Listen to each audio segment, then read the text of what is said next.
காலியாக உள்ள நெல்லை, கோயம்புத்தூர் மாநகராட்சி மேயர் பதவிகளுக்கான தேர்தலை நடத்த மாநில தேர்தல் ஆணையம் ஒப்புதல் அளித்திருக்கிறது. இது தொடர்பான விவரங்களை வழங்குவதற்காக இணைகிறார் சிறப்பு செய்தியாளர் அபினேஷ். அபினேஷ், தகவல்களை பகிர்ந்துக்கலாம். ஸ்ரீராம் கல்பனா ஆனந்த்குமார், குறிப்பாக இவர் கடந்த மாநகராட்சியுடைய மேயராக இருந்தவரும் தன்னுடைய பதவியை ராஜினாமா செய்த நிலையில இந்த PM சரவணன் நெல்லை மேயராக இருந்திருந்தார். இவரும் தன்னுடைய பதவியை கடந்த ஜூலை மாதம் 4ஆம் தேதி ராஜினாமா செய்தார். இதன் மூலமாக அந்த 2 இடங்களுக்கு மறைமுகமாக மேயரை தேர்ந்தெடுக்க வேண்டிய ஒரு கட்டாயம் இருக்கிறது. இதன் காரணமாக மாநில தேர்தல் ஆணையம் இதற்கான உத்தரவை அளித்திருக்கிறது. அதாவது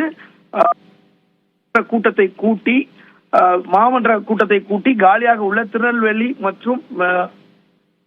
மற்றும் நெல்லை ஆகிய மாநகராட்சிகளுக்கான பதவியிடங்களை நிரப்பும் பொருட்டு மறைமுக தேர்தல் நடத்துவதற்கான மாநகராட்சி கூட்டங்களை நடத்தி மேயர்களை தேர்ந்தெடுக்க வேண்டிய உரிய அறிவுரைகளை அந்தந்த மாவட்ட தேர்தல் நடத்தும் அலுவலராக இருக்கக்கூடிய மாவட்ட ஆட்சித்தலைவர்களுக்கு தேர்தல் ஆணையம் உத்தரவு வழங்கி இருக்கிறது. இதன் மூலமாக விரைவில் மாநகராட்சி கூட்டத்தை கூட்டி மறைமுகமாக யார் மேயர், புதிய மேயர் இந்த நெல்லை மற்றும் கோவை ஆகிய 2 மாநகராட்சிகளுக்கு மேயரை விரைவில் தேர்ந்தெடுக்கப்பட உள்ளது. ஸ்ரீராம், தகவல்களை வழங்கியதற்கு நன்றி அபினேஷ்.